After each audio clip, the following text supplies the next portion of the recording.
Hello and welcome to episode 3 of my trophy guide for Final Fantasy XVI.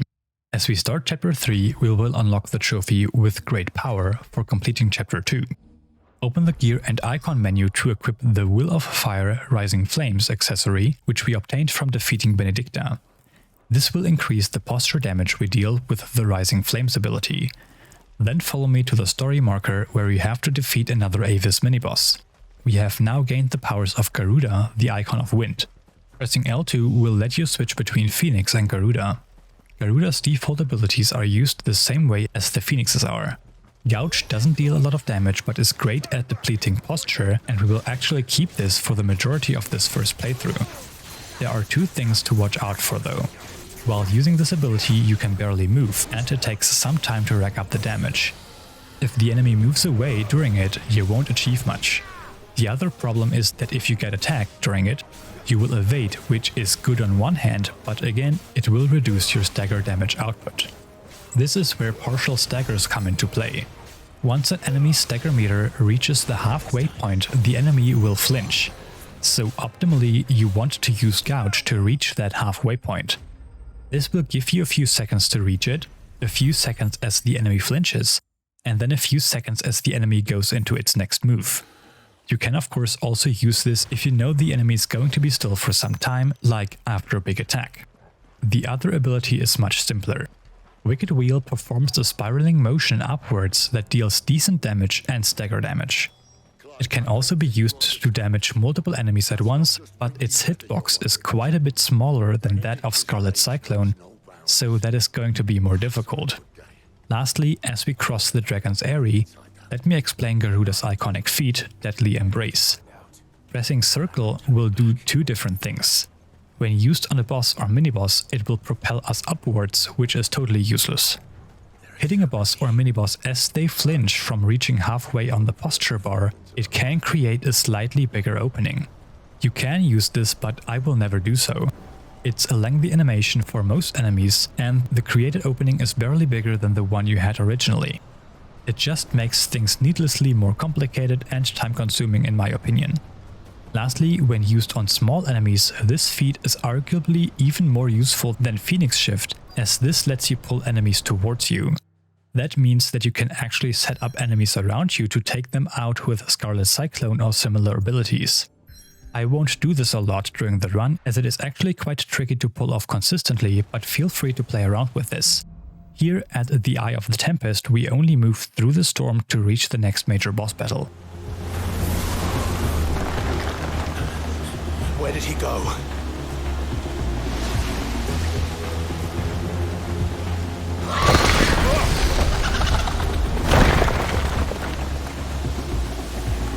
I'm not here for you, Garuda!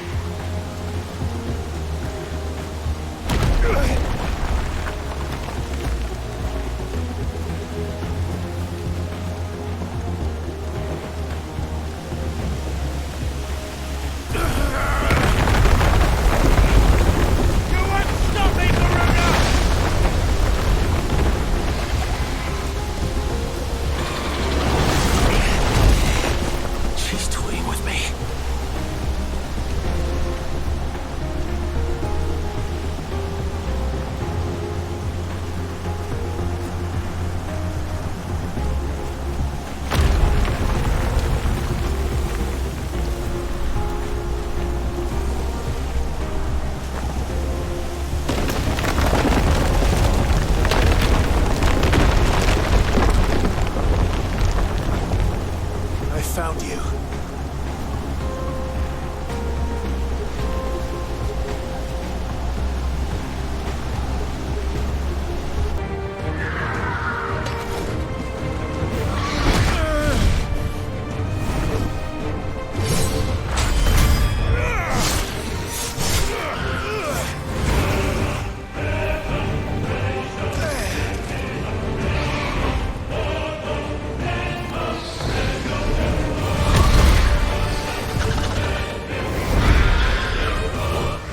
We now fight Garuda herself. She is actually just a big target in a small arena, so feel free to unload your abilities into her whenever they are up, and she will go down rather quickly.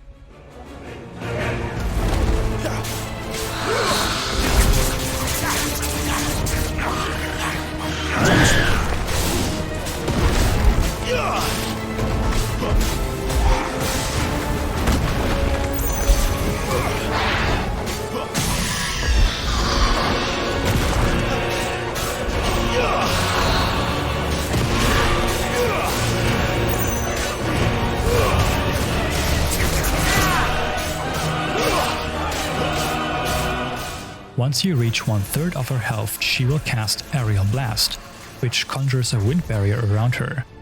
You won't be able to get close to her until this attack has subsided. Just spam some magic during it to at least deal a little bit of damage.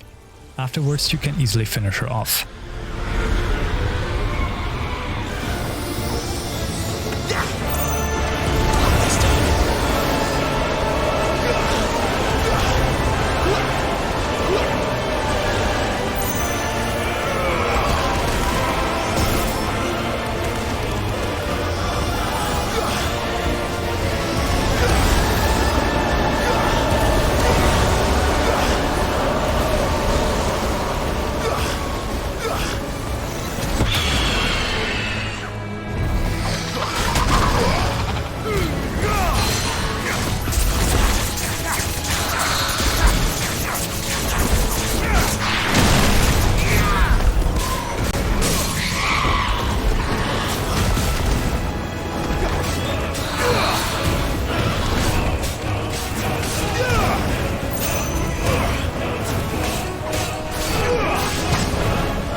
Next up is another boss fight, which is against Garuda again. It counts as a separate fight, and this one is actually eligible for the damageless boss trophy, although it is one of the harder fights to complete damageless. Not because this fight is difficult, but because Garuda has a ton of projectiles and using the iconic lunge does not let us automatically evade attacks. Garuda can also cast Aerial Blast again, which during this fight is actually only avoidable if you never get close to her. Meaning to consistently go damageless, you would have to slowly whittle her down with the ranged attacks from afar. I'm not doing that.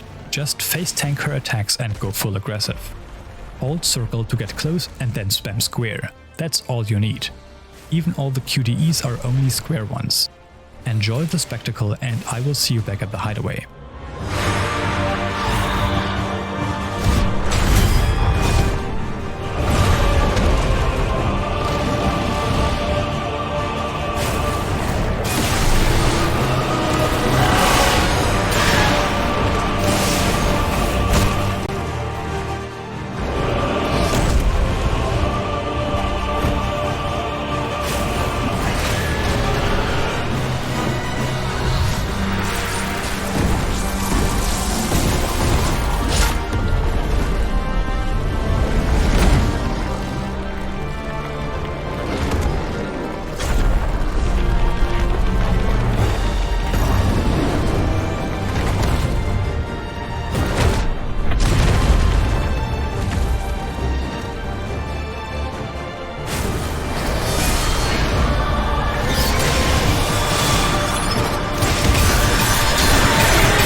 Here we only need to talk to Sid and then fast travel to King's Fall. There's nothing of worth in the hideaway for now unless you want to replenish your potions.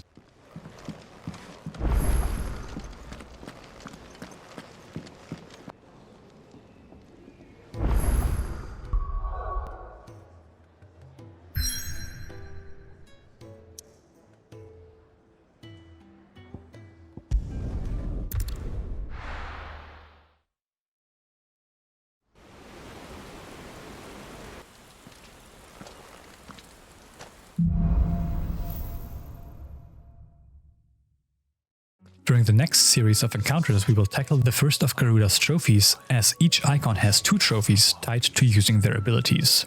This one requires us to defeat 5 enemies in mid-air, after having pulled them towards us using Deadly Embrace. This is pretty easy to do. Simply hit an enemy a few times, then jump, press circle to pull them, and finish them off. Do that 5 times for the Fatal Attraction trophy.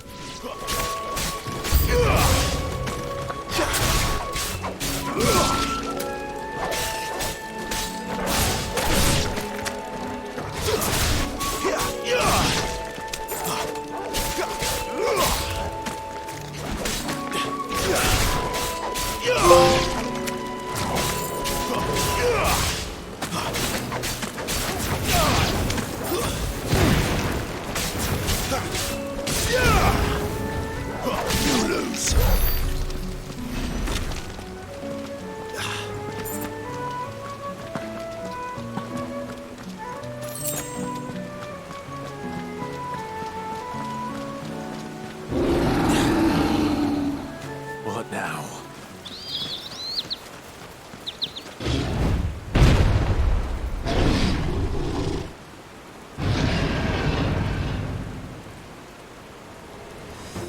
This new mini-boss does not move a lot apart from his charge attacks, so Gouge is a safe bet after most of its other attacks. Overpower this enemy to progress.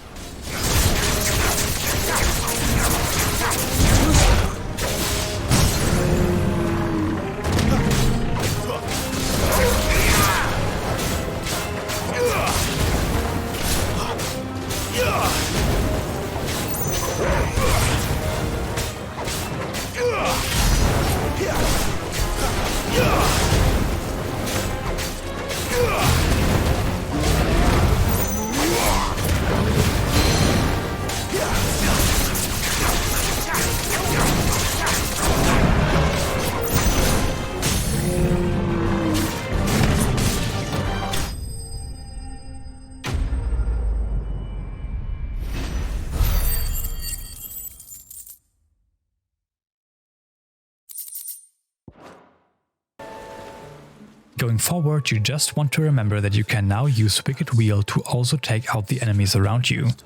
Even though it has less range, it still has an advantage over Scarlet Cyclone when facing aerial enemies, since Wicked Wheel propels you upwards. If it's on cooldown, then remember that you can use Phoenix Shift and Deadly Embrace to close the distance to flying enemies. Take out all the enemies including another Minotaur, and I will see you when we face the next boss.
choice.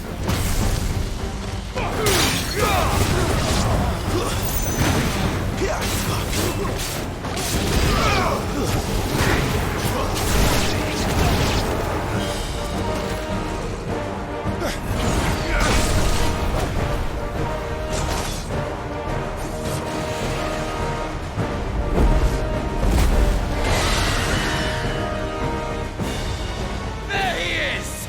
Don't let him escape! Kill the deserter!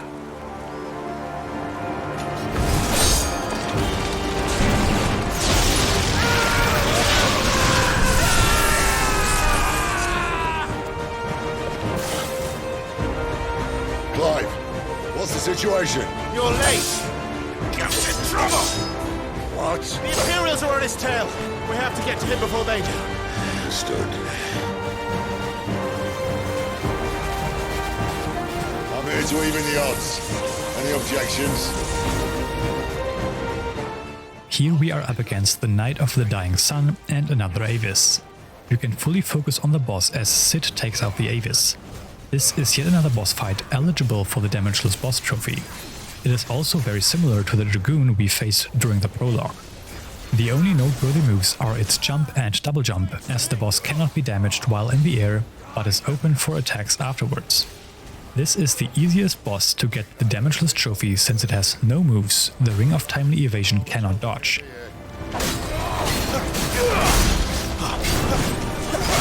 Alright, one down, one to go.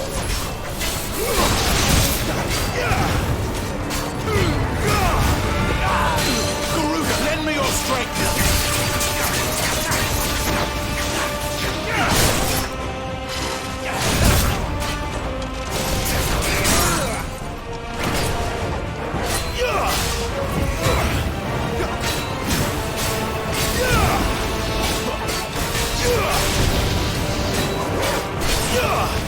Once it reaches a fourth of their health, they will use the Mirage Dive move and go into a cinematic, after which they will get staggered, which lets you easily finish them off.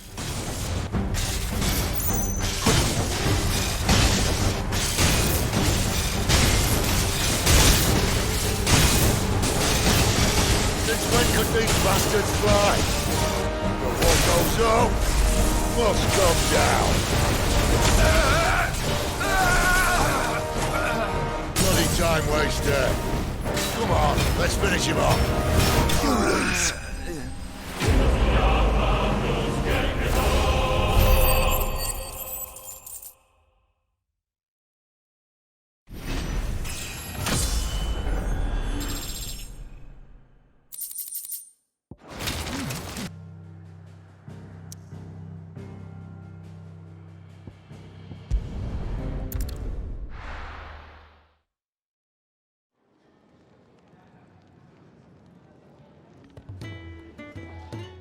Back at the hideaway, we again only want to follow the story markers before fast traveling to the 3 reeds.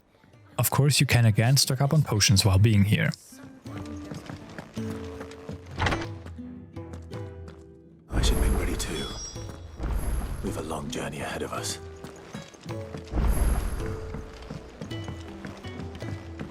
We're looking at half a dozen. Their bunks are... I should probably say thank you to Gav too.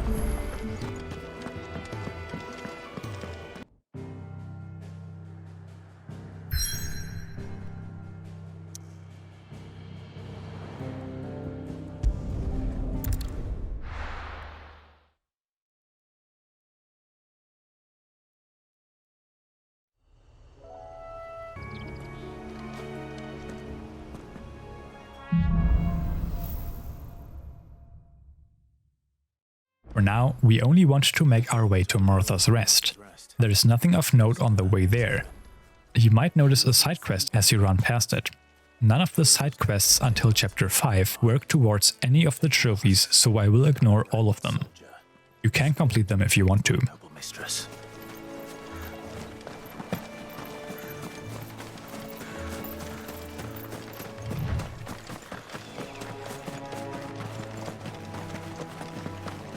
We're not alone.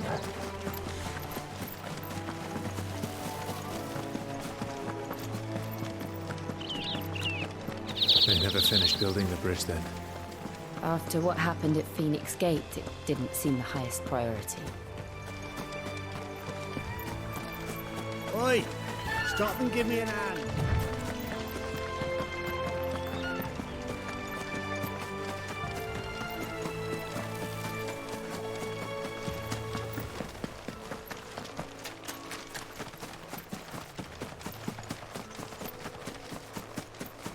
Here we are. Martha's Rest. That's one of our branded. Do we take him in? You barely have to step out your front door.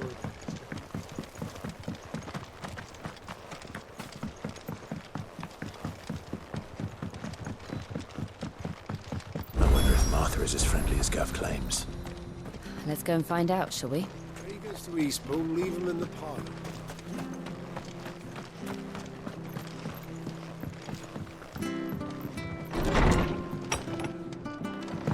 It was good.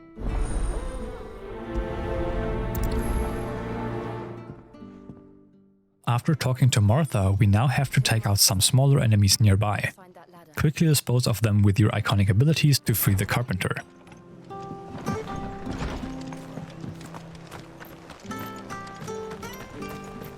He goes to Eastbourne. Here's the gate. And that must be the ladder.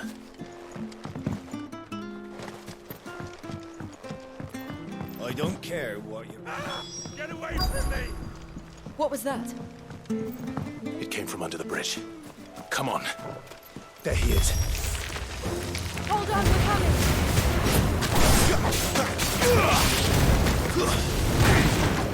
It's over.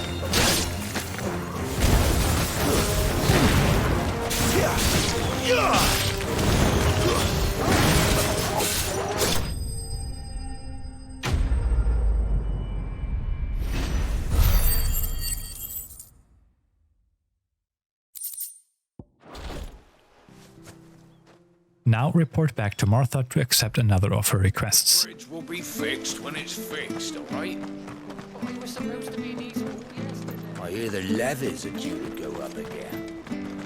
Do you like that? Well, there's plenty more where that came from.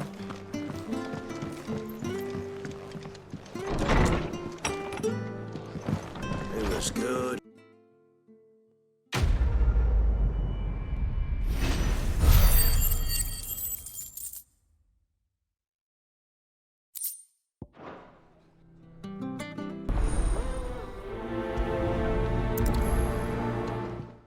Use the western elevator and cross through Sorrowwise to reach the Glaemont Abbey.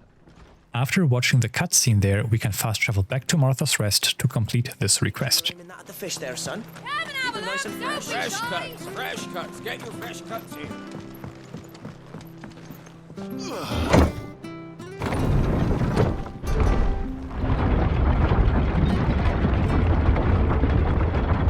I knew that children were tested, that a bearer's fate was decided at birth. And assumed it was best for all concerned. I know. But for a child to be blamed, to be hated by its parents through no fault of its own. We knew nothing of what it meant to be born that way, did we? No.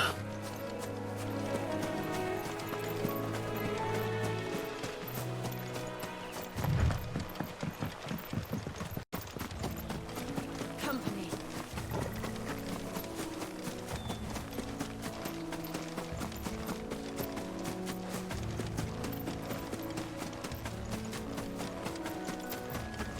There's the Abbey. What darkness awaits us within, I wonder. Let's go and see.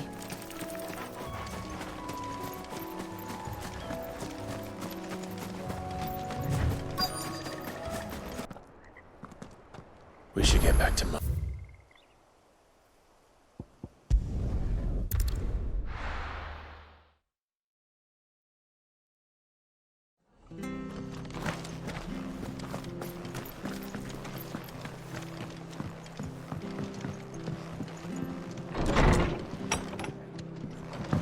It was good.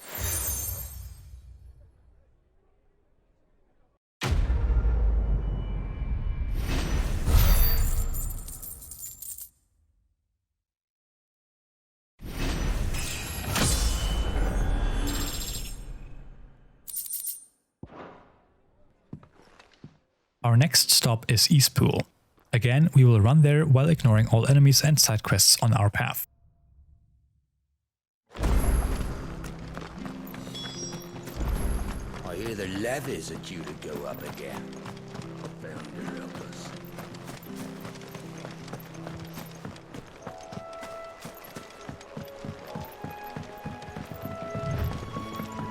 Martha said the blight had spread even further south, pushing yet more monsters down with it.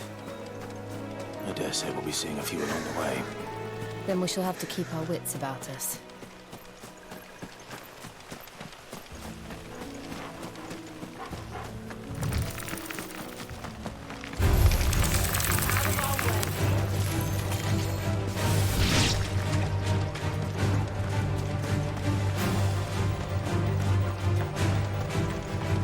You there! Over here!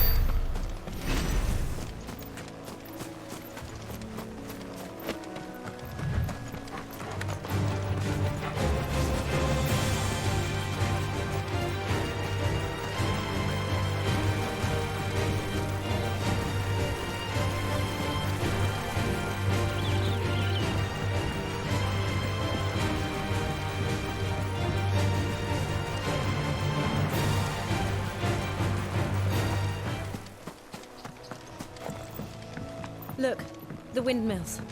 That must be Eastpool.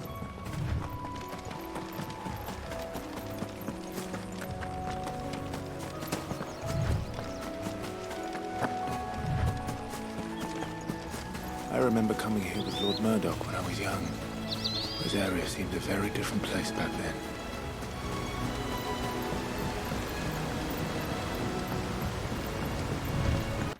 At this point, we are given a new weapon and armor which are more powerful than what we had equipped so far. With this, we make our way towards the village exit, where we are stopped to complete another request first.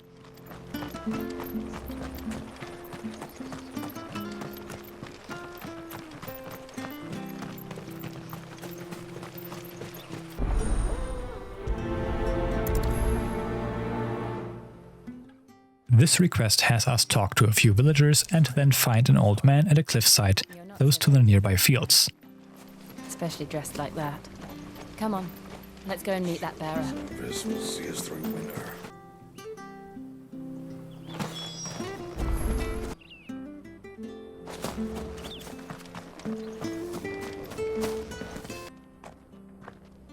I'm sorry, Jill. For making you do all this in my stead. It can't be helped if we're to keep up the pretense.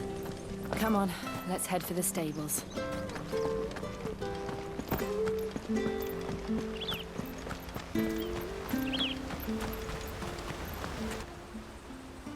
I hope he hasn't wandered into trouble.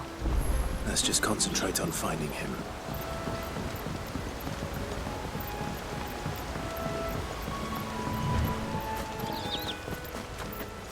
Still no sign. Could he have strayed even further?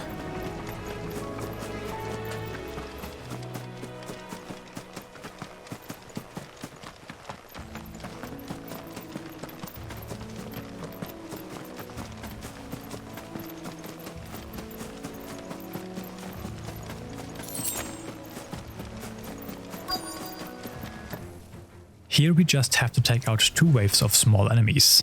This is also where I pick up the Punisher trophy. As I said before, you will most likely just pick this up passively as you play through the game.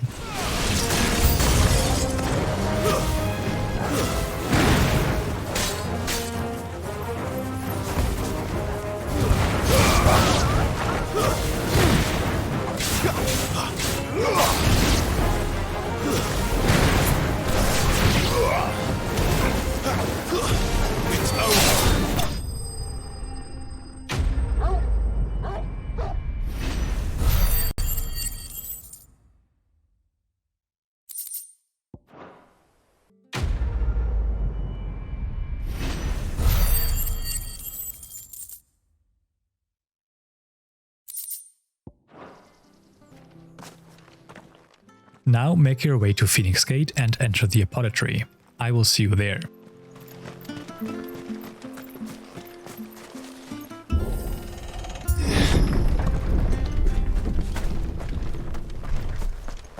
The Deadlands are aptly named.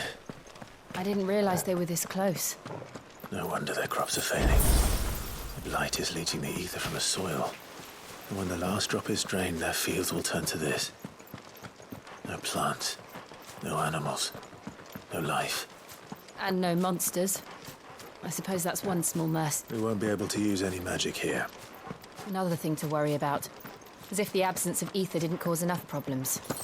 Take away the land's life force, and problems are all that's left.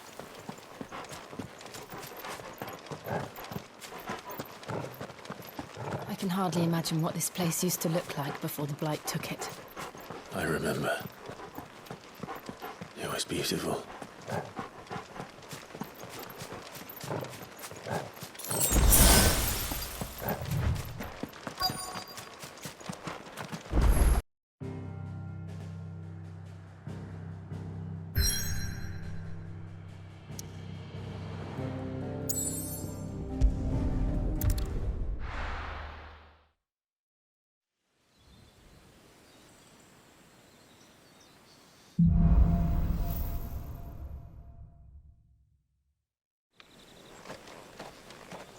Could I have done this? Could anyone?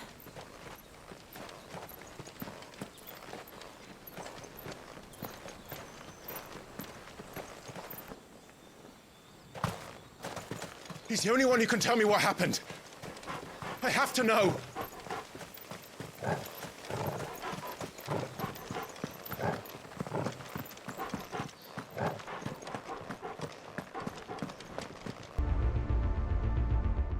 We now have to make our way through these fallen ruins to reach our next major boss fight. It effectively accounts for our next major dungeon, as we have to take out countless waves of enemies and mini-bosses to get through. Right away you will be made familiar with the three main enemy types. The Fallen Bugs and Hunters are your typical trash mobs, while the Nodes are spellcasters. Later on they will also be able to cast Cure, so make sure to focus on those first. For now we have to take out these enemies with well-placed Scarlet Cyclones and Wicked Wheel, but after this dungeon we will get access to the second best cleanup ability in the game.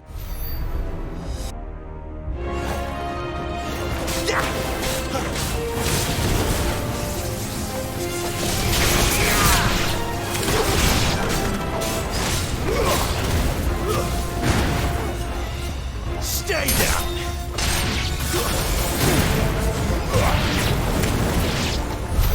How can these things still function? How can any of this? This must be what the fallen ruins were like before they fell.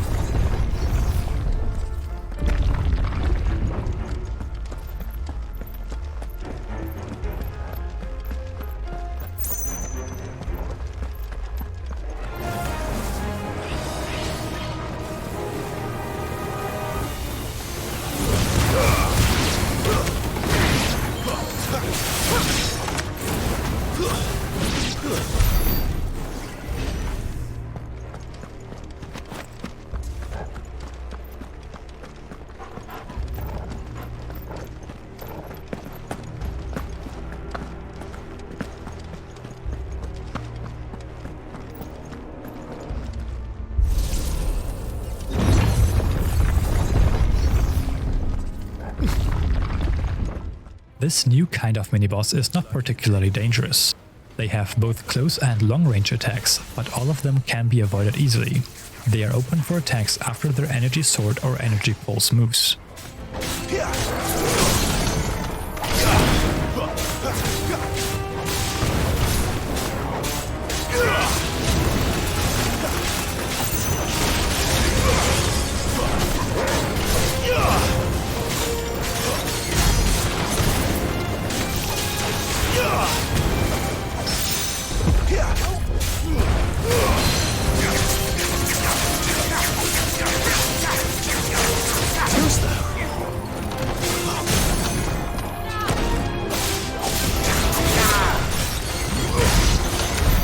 Does any of this make sense to you? None. Let's find the hooded man and leave.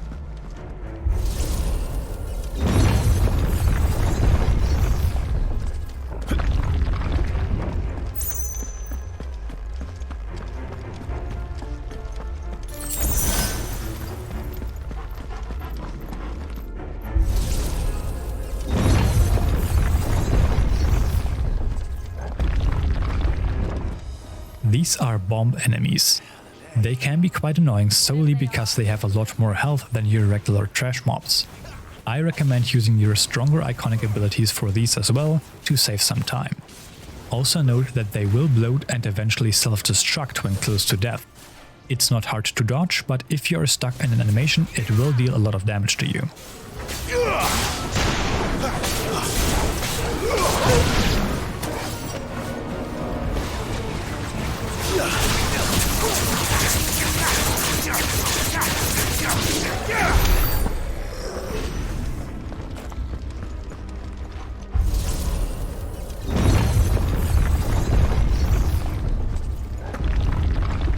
Would Joshua have had to run this gauntlet too? No. At least not that I ever heard about. I imagine the Phoenix would receive a warmer welcome.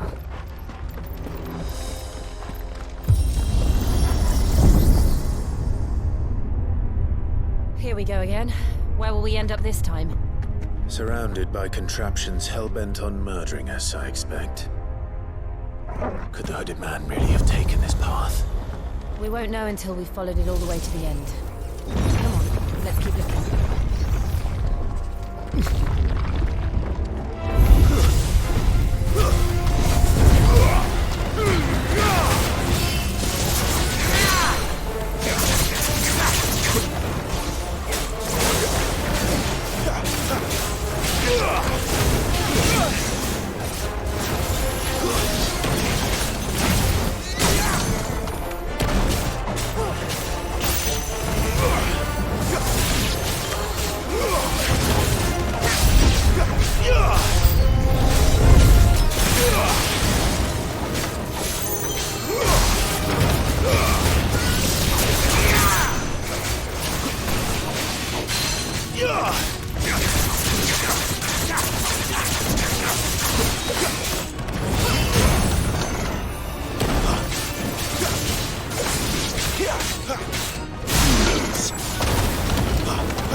That's enough.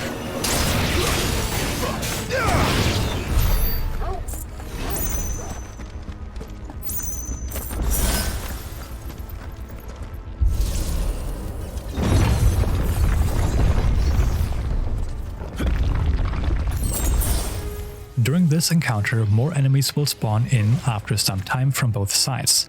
This includes 2 bombs, so use your stronger abilities on them.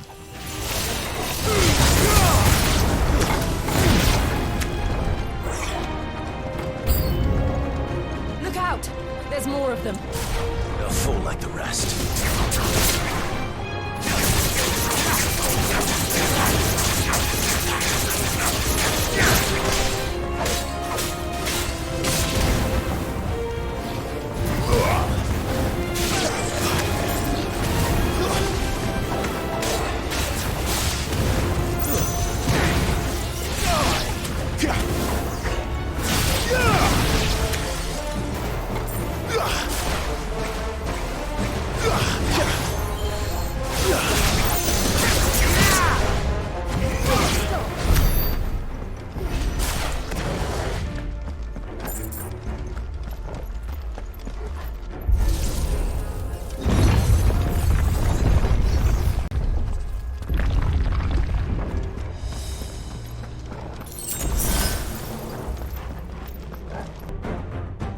This new boss type is pretty easy to deal with.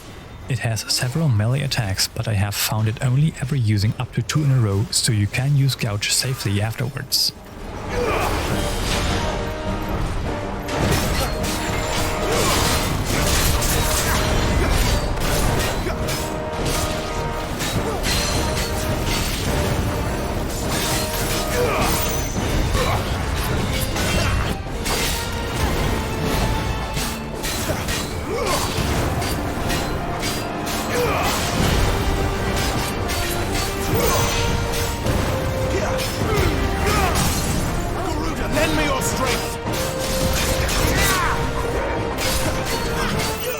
Once the boss reaches around half health, it will ready its atomic ray.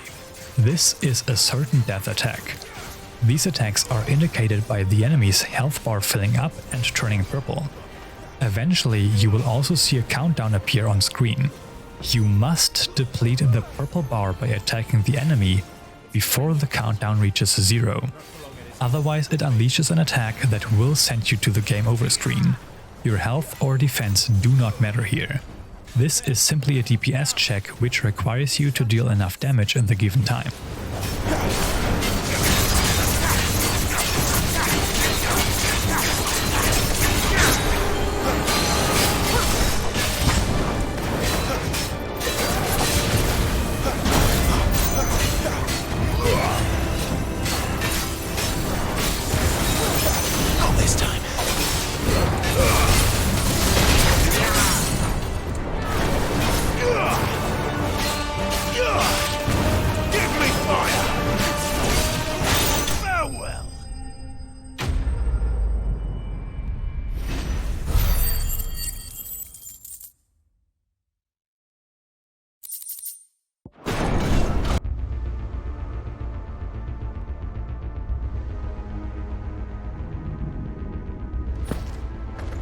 Is that some kind of mural? It's worth a closer look, whatever it is.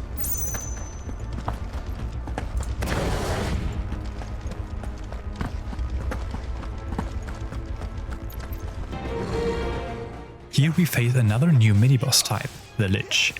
It has very little health but loves teleporting around, which makes it quite annoying to reliably hit with iconic abilities. It also has very little posture though, so for now you don't even have to hit Gouge to quickly stagger it. Its only powerful move is Thrash, which consists of a series of melee attacks, but is not very difficult to dodge and leaves it open afterwards.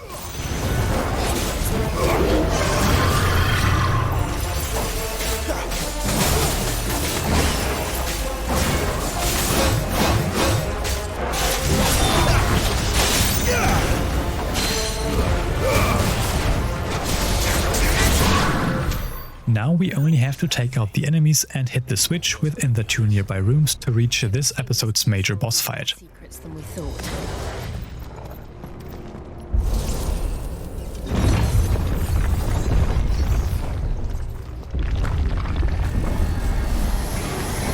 Look out!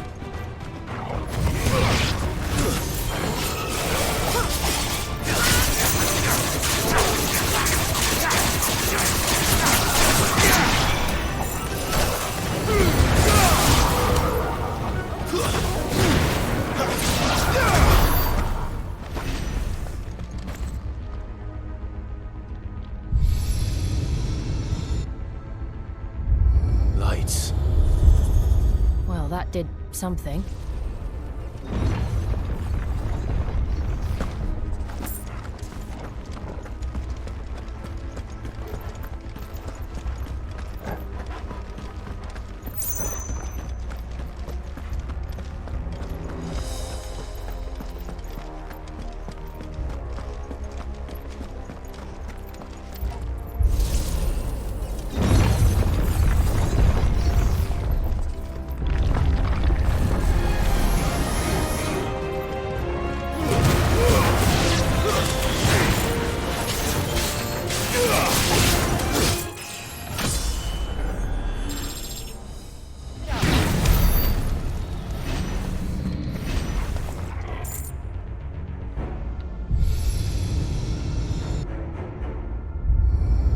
What have we here? Another fallen wonder. We also want to set ourselves up for another trophy though. For that trophy we have to jump and then use the icon abilities Gouge, Wicked Wheel and Rook's Gambit before landing. This mainly requires 2 things: your ability to hit all those buttons quick enough, and an enemy that is large enough to easily hit with all 3 moves. You will only get the trophy if all 3 abilities hit the enemy at least once. To set this up, we will first open our abilities menu to learn Rook's Gambit and master Wicked Wheel. Mastering an ability lets us assign it to another icon. Otherwise we would not even be able to have all 3 abilities equipped at once. Then switch to your Gear and Icons tab and switch out Scarlet Cyclone for Wicked Wheel and equip Rook's Gambit under Garuda. Then enter the fight. Note that if you fail the next steps, you can either wait till all moves are back up or reset the fight by just closing and reopening the game. It all seems to lead to this room. And look what's in it. This boss always opens the fight with a Crimson Rush, which positions him right on top of us. Make sure to be on Phoenix and then jump while still being underneath the boss. Use Wicked Wheel, then switch to Garuda and use Rook's Gambit followed by Gouge. If all moves connected, you will unlock the trophy, never coming down. Note that the order of moves is important here, or rather it is important to use Gouge last, as this move does not preserve your upwards momentum and you will land before being able to use the other moves. As for the boss himself, this is actually another boss which is eligible for the Damageless Boss trophy. This includes all phases of the Infernal Eikon and the Infernal Shadow. This is a fairly long fight, so don't waste your time on this. The only noteworthy move of the Infernal Eikon is Vulcan Burst. It will charge up and discharge a fiery burst, after which it is open to your attacks. Sadly, we are stuck with Rook's Gambit over Scarlet Cyclone for this fight. Rook's Gambit is a counter ability, which means it will only actually deal any significant damage if used right before the enemy hits you with an attack. Try to make use of it during this fight. We will get rid of it as soon as we can.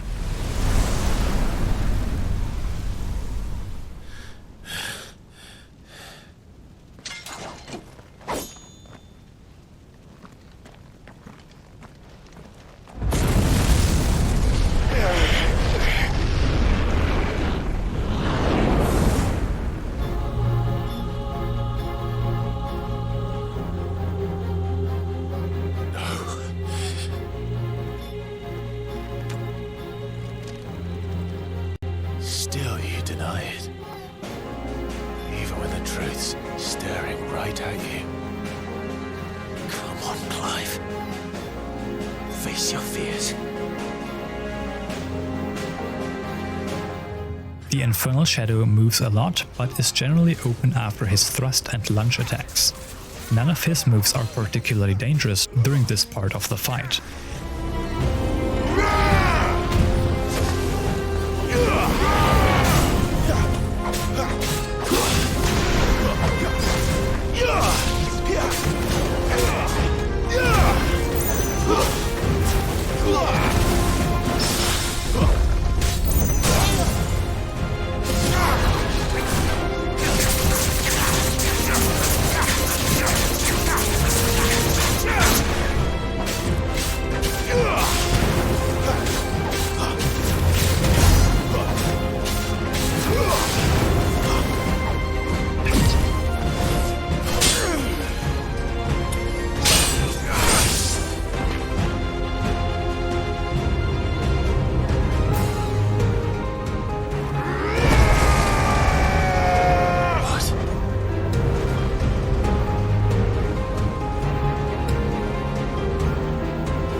At around 3/4 of his health, he will become more powerful and gain a few more moves, which blow up parts of the ground around him.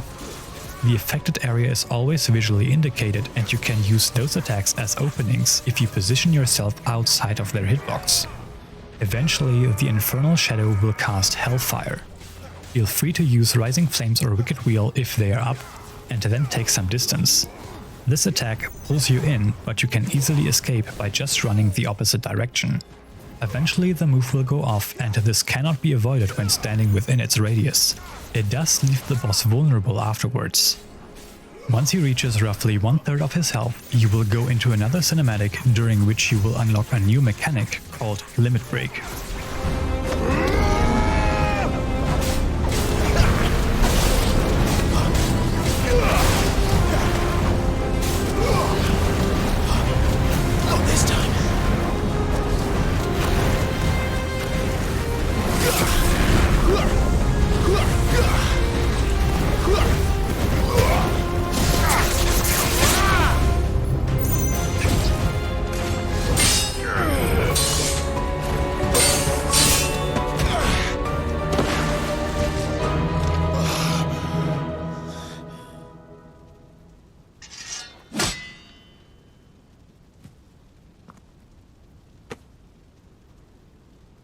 escape, eh?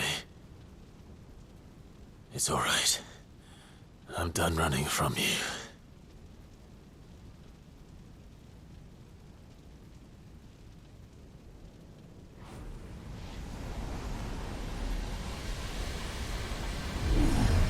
Together, then. It's time to find out who we are, once and for all.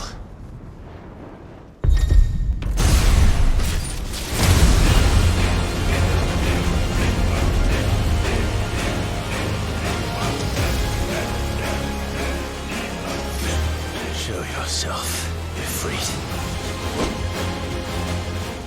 The remainder of the fight is trivial as we get an infinite limit break, so let me just explain how limit break works for now. You will now find a new bar below your health bar. This will fill up as you hit enemies. Eikon abilities generally fill this up faster. Once at least one of the segments is full, you can press L3 and R3 simultaneously to perform a limit break while the bar begins to shrink. You will automatically exit limit break when it reaches 0. During limit break, your health will begin to gradually replenish, but note that you will still take damage from enemy attacks. Your regular attacks get replaced by new animations which let you hit faster and follow enemy movements much more easily.